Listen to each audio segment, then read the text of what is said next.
નમસ્કાર મિત્રો, કરુણા ટોક્સમાં આપનું સ્વાગત છે. હું છું કિશોર ડોડિયા. મિત્રો, રાજકોટમાં મિડ બ્રેઇન ટ્રેનર એક વર્કશોપ યોજાવાનો છે. આ વર્કશોપમાં યોગ, માઇન્ડ પાવર, મંત્ર થેરાપી વગેરે બાબતે માર્ગદર્શન આપવામાં આવશે. આ મિડ બ્રેઇન જે આખો ટ્રેનર વર્કશોપ છે એના વિશે વધુ માહિતી આપવા માટે આજે સ્ટુડિયોમાં આપણી સાથે જોડાયા છે મિડ બ્રેઇનના નિષ્ણાત યોગેશભાઈ મહેતા, યોગાચાર્ય અજયભાઈ મકવાણા અને મંત્ર થેરાપીના નિષ્ણાત પ્રકાશભાઈ ઠાકર. તો આવો એમની સાથે આપણે વાત કરીએ અને આખી વર્કશોપમાં શું ટિપ્સ આપવામાં આવશે એ બધું જાણીએ. સૌ પ્રથમ આપણે યોગેશભાઈથી શરૂઆત કરીએ. યોગેશભાઈ, મિડ બ્રેઇન વર્કશોપ છે એમાં તમારા ભાગે શું ત્યાં સેવા આપવામાં આવશે? અચ્છા, નમસ્કાર. મિડ બ્રેઇન વર્કશોપ છે તેની અંદર અત્યાર સુધી હું ઘણીવાર એમ કહેતો કે ભાઈ મિડ બ્રેઇન છે એ બાળકો માટે જ છે, પણ ખરેખર મિડ બ્રેઇન છે એ બાળકો ઉપરાંત એડલ્ટ માટે પણ છે અને એના બહુ સરસ અને બહુ સારા પરિણામ એની અંદર મળે છે.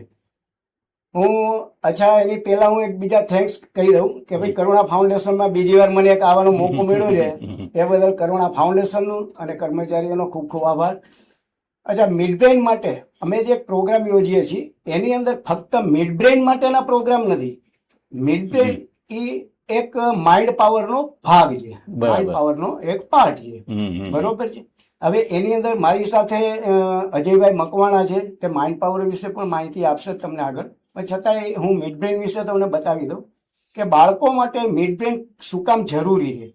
કારણ કે બાળકોના વિકાસ માટે મિડ બ્રેઇન એક એવું કાર્ય કરે છે કે એની જે કોર્પસ કોલેસિયમ છે એનું વચ્ચેનું બે બ્રેઇન વચ્ચેનું જે એક પુલ છે, આવન જાવનનો પુલ છે, જે વિચારોનો પુલ કહેવામાં આવે છે સીધી સાદી ભાષામાં, એને મજબૂત કરવાનું કામ કરે છે. હવે આ કાર્ય એટલું સચોટ રીતે થાય છે કે બાળકના મનની અંદર ફક્ત પોઝિટિવ જ વિચારો જઈ શકે, નહીં કે નેગેટિવ વિચાર. તો તેના પરિણામ આપને શું મળે છે? તો એની અંદર બાળકોનો કોન્ફિડન્સ લેવલ બિલ્ડઅપ થાય છે, એનો આત્મવિશ્વાસ એકદમ વધી જાય છે. એ ઉપરાંત એની મેમરી શાર્પ થાય છે, એકદમ યાદશક્તિ પાવરફુલ થાય છે, જેને ભણવામાં બહુ આગળ લઈ જાય છે.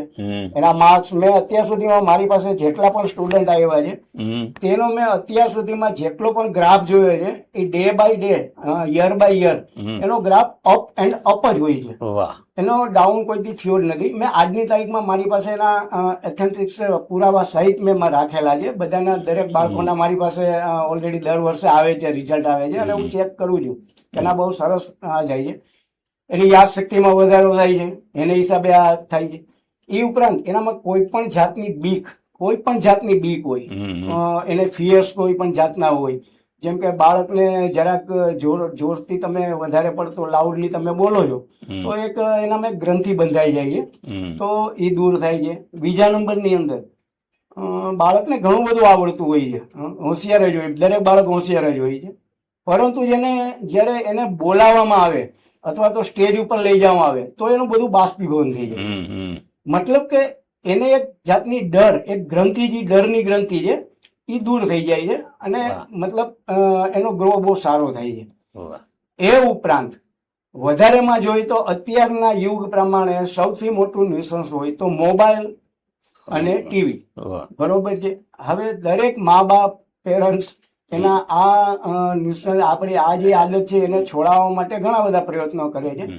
તો આના દ્વારા મિડ બ્રેઇનની ટ્રેનિંગ લેવાથી ધીરે ધીરે બાળક એ આદતમાંથી ભલે પૂરેપૂરું નહીં પણ મતલબ દૂર થઈ જાય છે.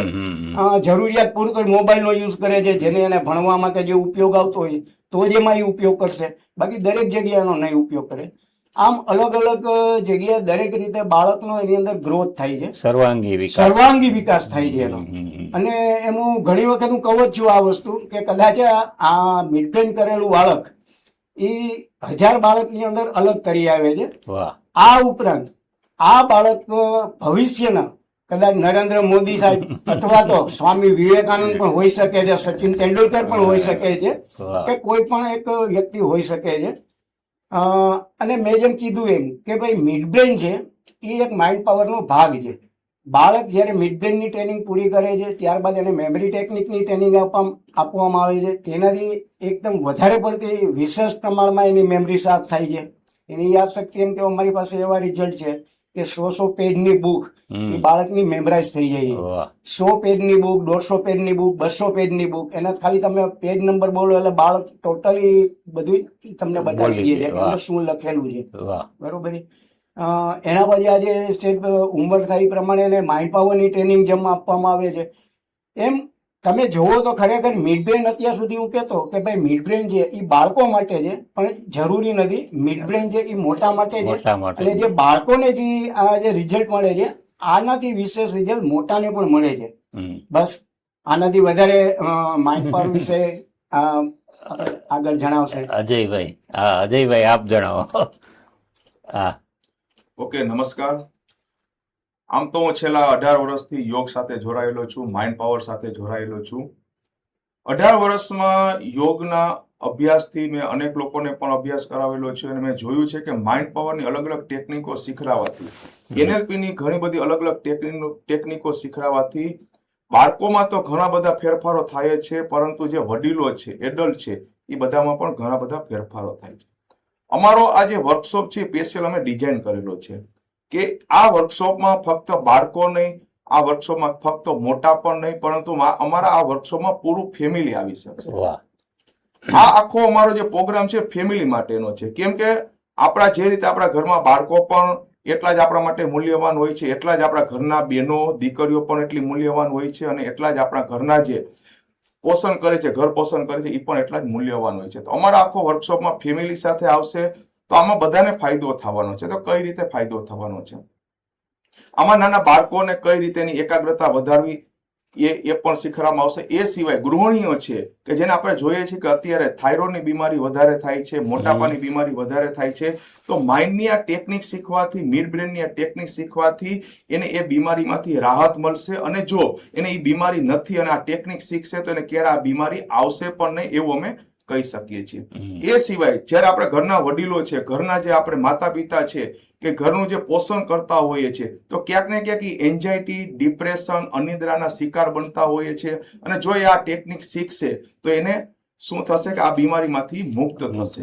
અને પછી આવે છે કે આપણા દાદા દાદીઓ કે આપણા જે વડીલો હોય છે, જે 60 વર્ષ, 70 વર્ષ, 80 વર્ષના હોય છે, તો આપણે જોઈએ છીએ કે એને કમરની સમસ્યા હોય છે, ઘૂંટણની સમસ્યા હોય છે, ક્યાંક ને ક્યાંક એના શરીરમાં હિલિંગ પાવર ઓછો હોય છે. તો આમાં અમે એ રીતની ટેકનિકો શીખવાડીશું કે એની હિલિંગ પાવર વધશે અને એની જે ઘૂંટણની સમસ્યા છે, કમરની સમસ્યા છે, અનિદ્રાની સમસ્યા છે, પાચનની સમસ્યા છે, એ પણ ધીરે ધીરે એની બીમારીમાંથી એને રાહત મળશે. વાહ, સરસ. અજયભાઈ બહુ જ સરસ વાત કરી. બાળકોથી માંડી અને વડીલો સુધી આખું પારિવારિક આ આખો વર્કશોપ છે. અજયભાઈની સાથે આપણી સાથે જોડાયા છે પ્રકાશભાઈ ઠાકર, જે મંત્ર થેરાપી વિશે બહુ જ સારા જાણકાર છે. પ્રકાશભાઈ, આપની આ ટેકનિક વિશે જણાવો. આ આખા વર્કશોપમાં જે અજયભાઈએ કીધું એમ કે બધા માટે છે, બાળકોથી લઈ અને વૃદ્ધો સુધી. તો અત્યારે જે પદ્ધતિ ચાલે છે, જે જીવનશૈલી છે, જે મોબાઈલનો વધારે પડતો ઉપયોગ છે, તેને કારણે અને વધારે પડતા બાળકોના અભ્યાસના ભારણને કારણે બરાબર બધી પ્રકારની જે તકલીફો થાય છે, ખાસ કરીને ડાયાબિટીસ, બ્લડ પ્રેશર, માનસિક સમસ્યાઓ જેવી કે ડિપ્રેશન, એન્ઝાયટી, ફિયર, ફોબિયા, ઓસીડી, આ બધી જે તકલીફો છે તે શારીરિક દેખાય છે પણ છે બધી માનસિક. ફોર એક્ઝામ્પલ કહું તો ડાયાબિટીસ છે એ શારીરિક તકલીફ લાગે છે, પણ તેનું મૂળ છે એ ચિંતામાં છે. તો માણસ ચિંતા મુક્ત જીવન જીવી શકે, તેના જે ગોલ છે એ ઇઝીલી સક્સેસ કરી શકે, તેની જે લાઈફ છે એ ઇઝી જીવી શકે. બરાબર. તો એના માટે શું કરી શકાય?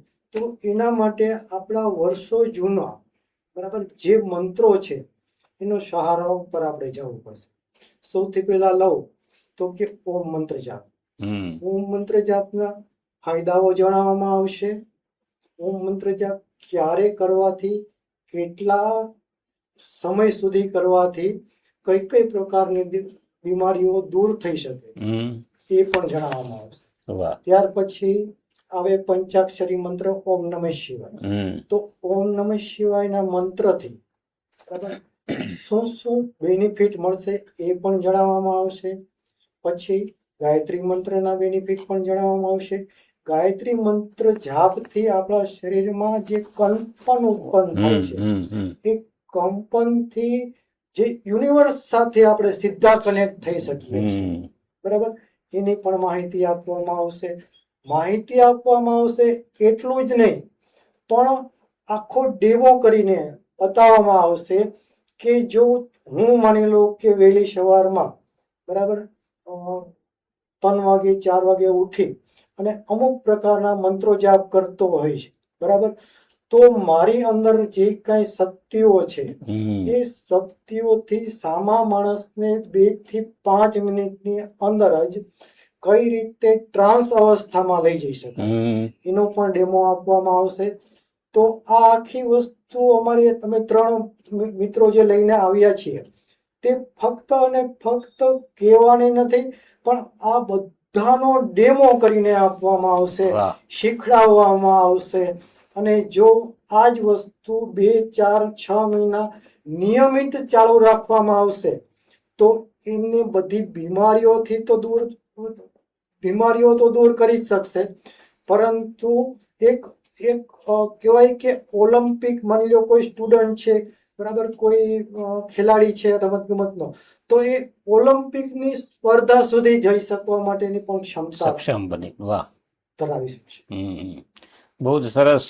આપ ત્રણેય મિત્રોને આ વર્કશોપની આયોજન કરવા બદલ આપનો ખૂબ ખૂબ પહેલાં તો અભિનંદન આપીએ કે આ સરસ મજાનો રાજકોટના આંગણે આ વર્કશોપ થવા જઈ રહ્યો છે. કઈ તારીખે આ વર્કશોપ યોજાવાનો છે? અજયભાઈ. આ વર્કશોપ આપણે 9/8 એટલે કે તારીખ 9 ઓગસ્ટ અને રવિવારે આપણું જે રેસકોર્સનું જે ભારત સેવા સમાજનો જે હોલ છે ત્યાં એનું આયોજન કરવામાં આવેલું છે આપણે. ને બીજું એ કે આજે અમે ત્રણેય મિત્રોએ આખો ડિઝાઇન કર્યો છે. અમુક વર્ષોની મહેનતો અમારી જે છે એ મહેનતો અમે બધાએ ભેગી કરીને આખો આ વર્કશોપને અમે ડિઝાઇન કર્યો છે. અને લોકોને એમ થશે કે આનું રિઝલ્ટ ક્યારે મળશે, તો અમે કહેશું કે અમારો જે વર્કશોપ 2 થી 3 કલાકનું છે ને, આ શરૂઆતના 1.5 કલાક અમે તમને શીખવાડવાના હશે ને, બાકીનો જે કલાક છે એ કલાકમાં તો અમે તમને હાજર રિઝલ્ટ આપીશું. એમ કે રિઝલ્ટ તમને 5 દિવસ પછી મળશે, 15 દિવસ પછી મળશે, મહિના દિવસ પછી મળશે, એમ નહીં.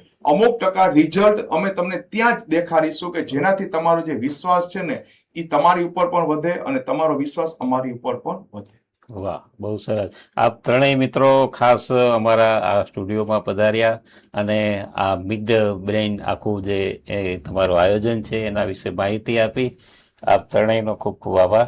ધન્યવાદ. ધન્યવાદ.